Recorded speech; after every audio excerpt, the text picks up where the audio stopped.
Okay, I get it. I really sympathize with you. Euclidean geometry is so hard. But what if I told you that you've been looking at it all wrong? In today's lesson, I'll be sharing with you a strategy that helped me from failing Euclidean geometry. Yes, you heard me right. A strategy that saved me from failing Euclidean geometry. So tighten your seatbelt and stay tuned.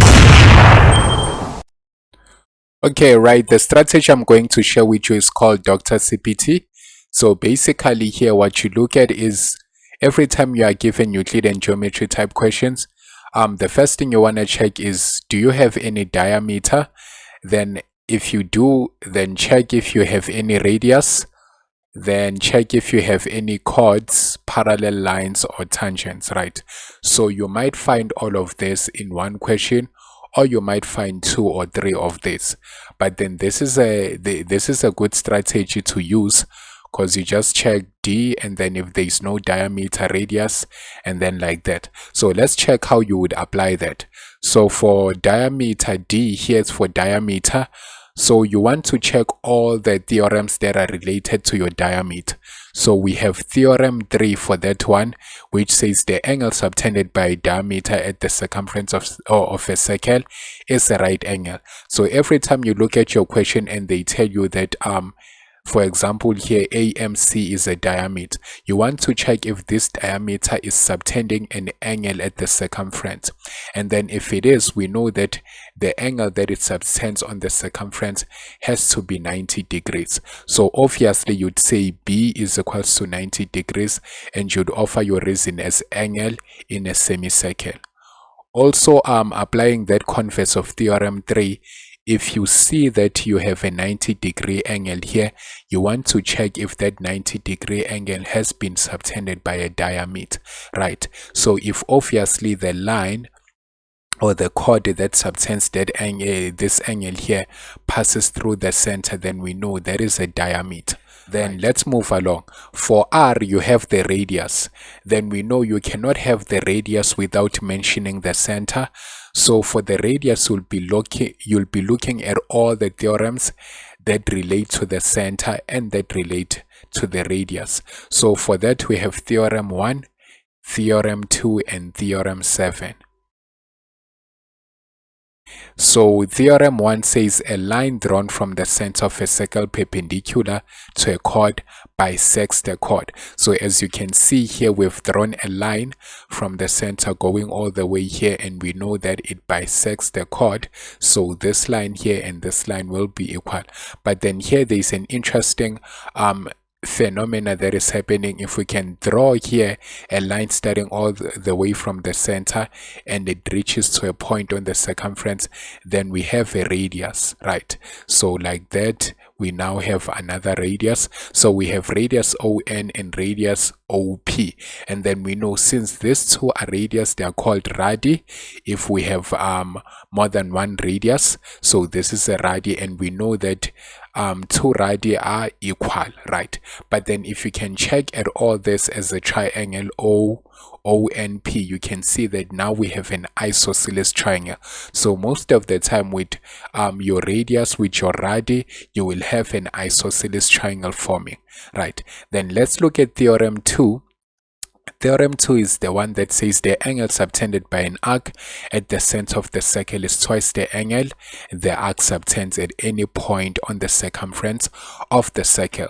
So you want to look at this theorem here that says, so obviously you with this theorem you can see that if you can check here, AM and MB are your radii, and they subtend this angle here at the center. So if you hold arc AB, it subtends an angle at M, which is the center, and then also arc AB subtends an angle C at the circumference.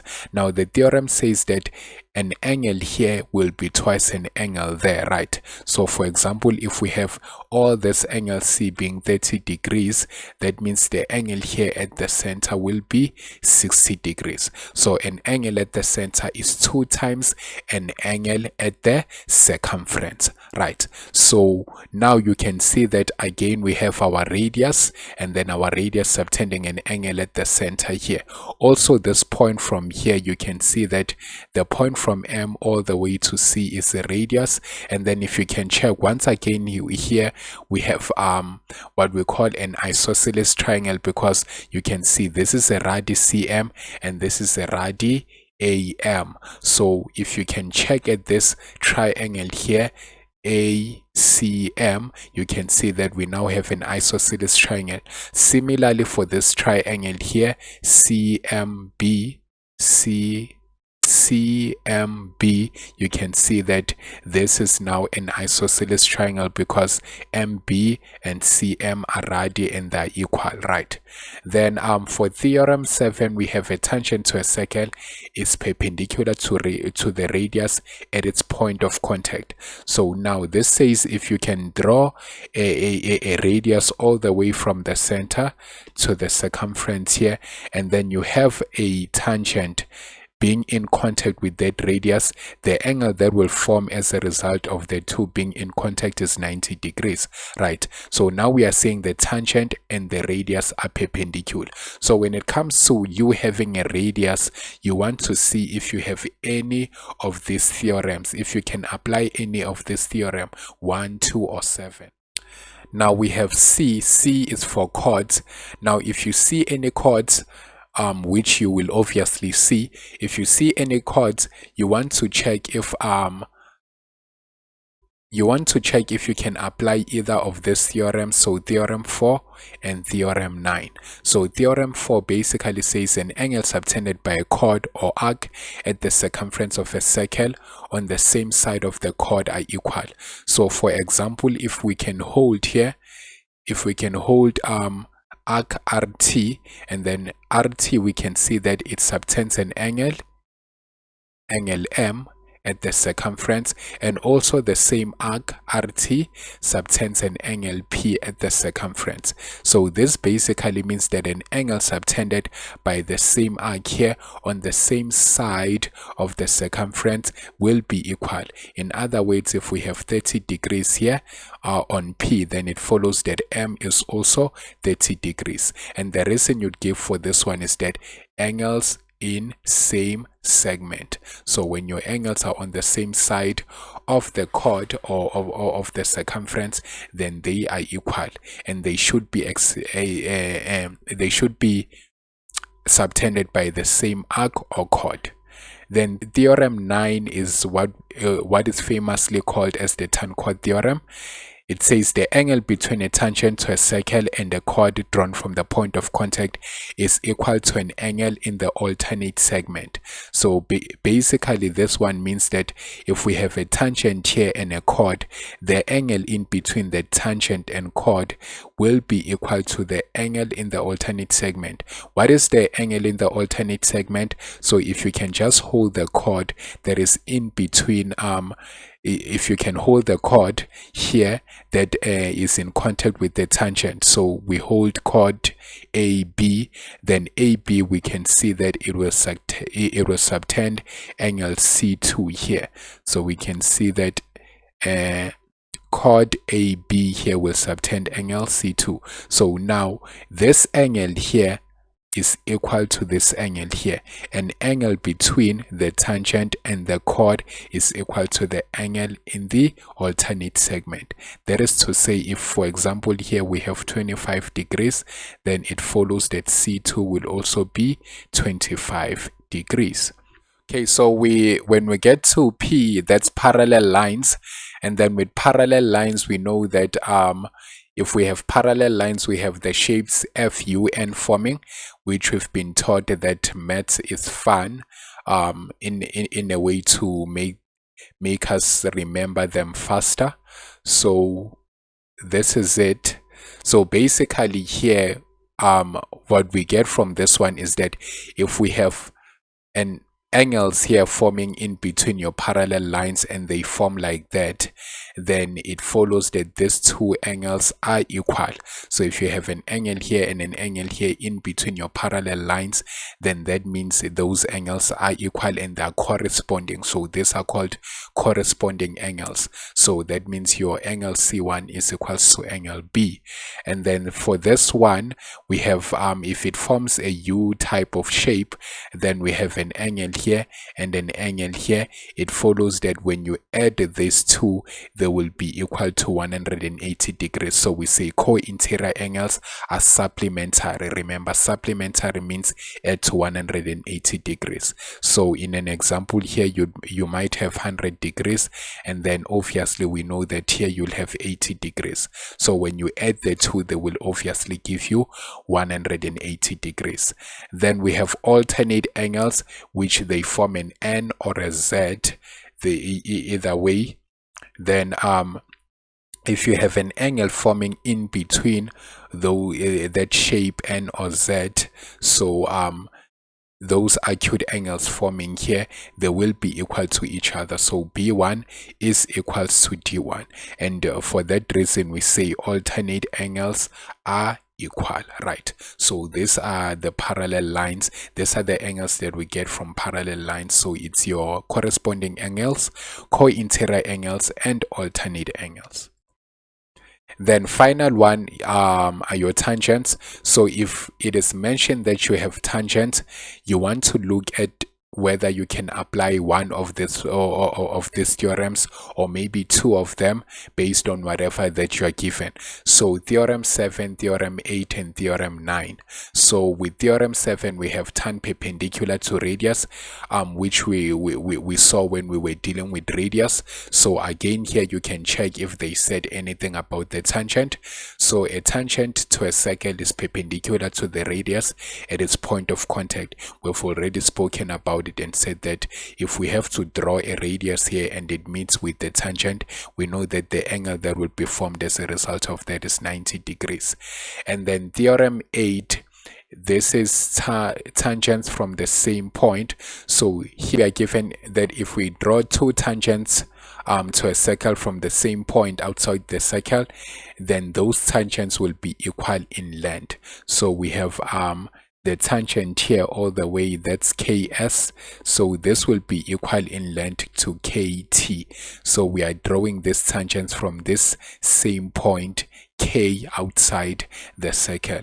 So now if we draw them from the same point, they should have equal lengths. So it follows that your pt will be equals to s, your tk will be equals to sk, right?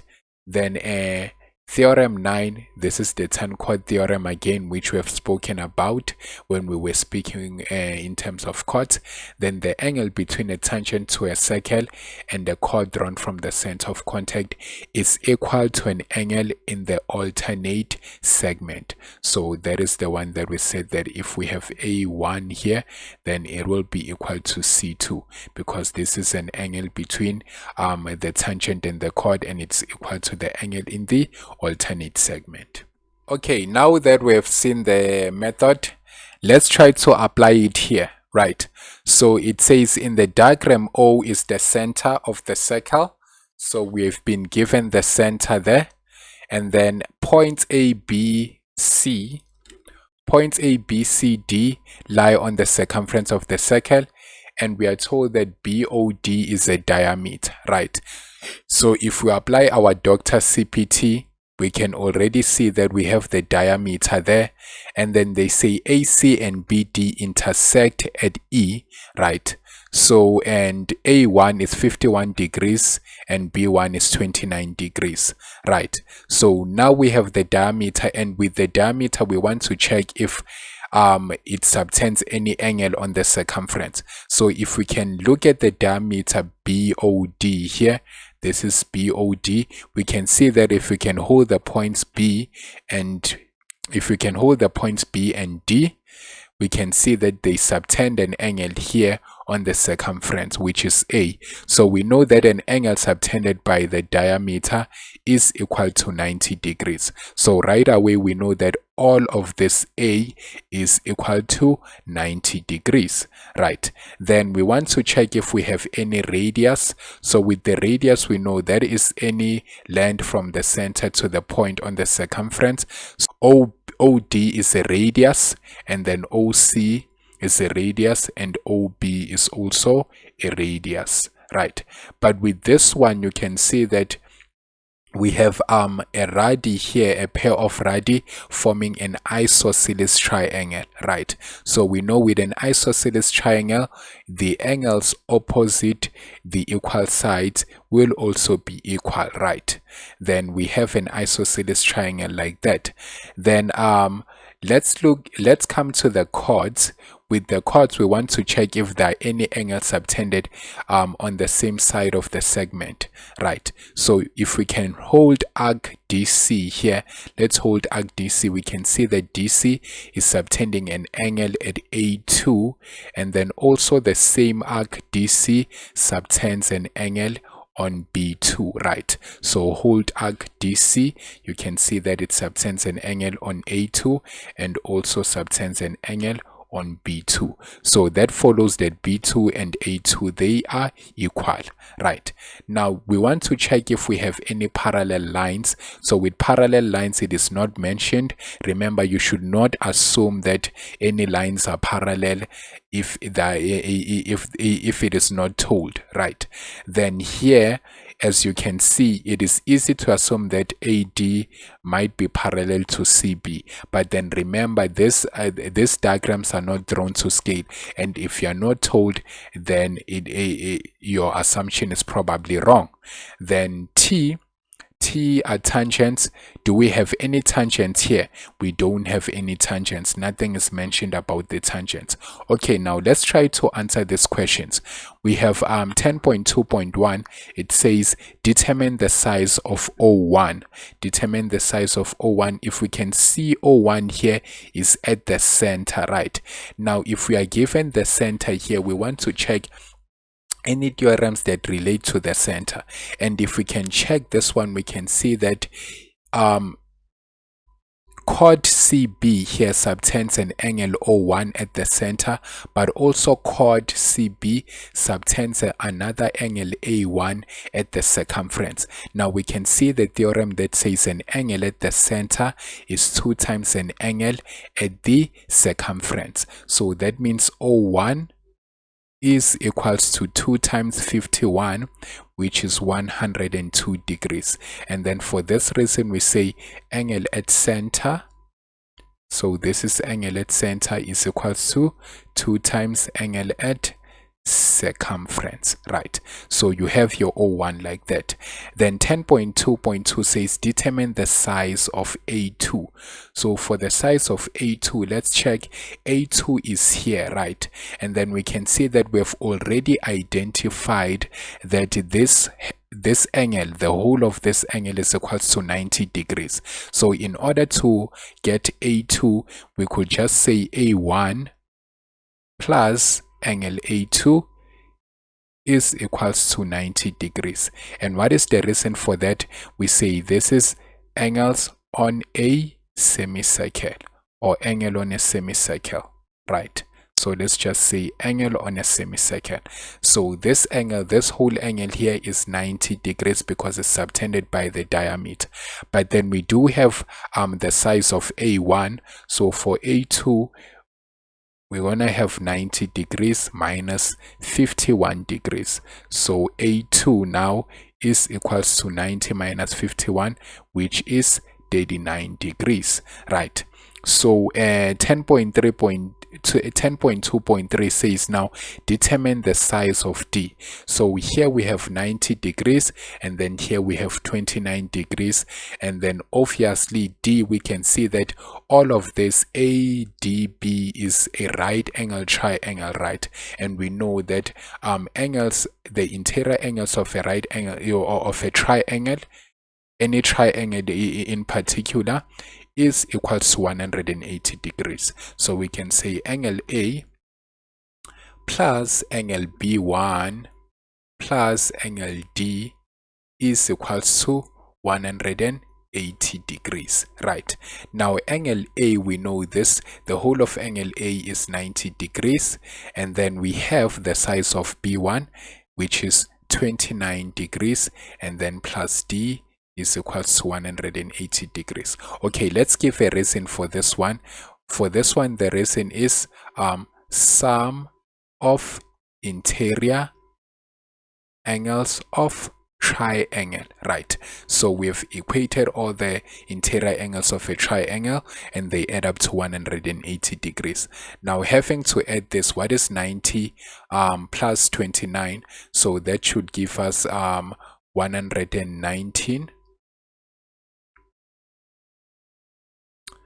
plus D is equals to 180 degrees. So looking for size D, that's 180 degrees minus 119 degrees. So D is equals to 61 degrees, right? So angle D is equals to 61 degrees. Okay, right. So 10.2.4 says determine the size of ACO. Let's look at ACO. So ACO is C1 here, right? So we want to find the size of C1. Now, how do we get to this size? If you can check here, we already have 61 degrees. And if we can look at chord AB, we can see that chord AB is subtending an angle D here. So we hold chord AB. We can see that subtends chord D. But then again, chord AD subtends another angle here, which is the whole of angle C, right?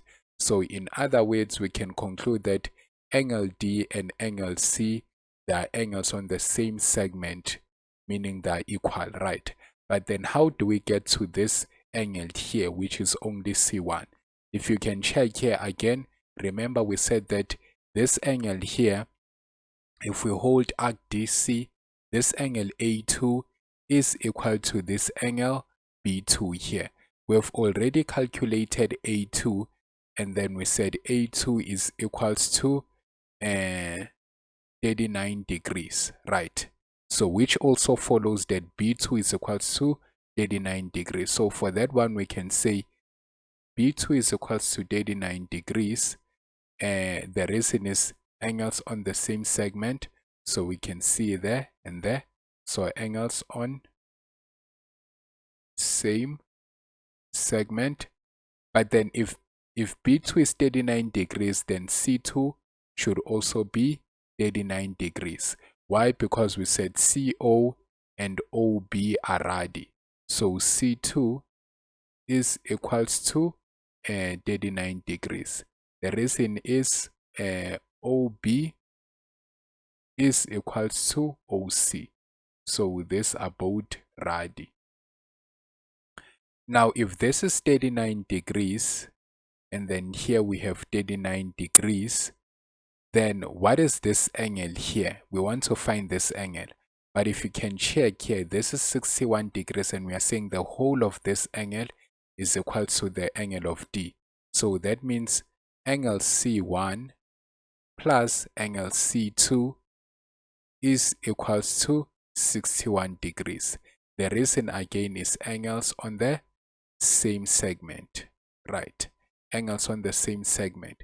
As we can see, they're subtended by the same chord on the same side of the circumference. Now we do have the size of C2, so for C1, it's going to be 61 degrees minus 39 degrees. Then our C1 will now be equals to 22 degrees, right?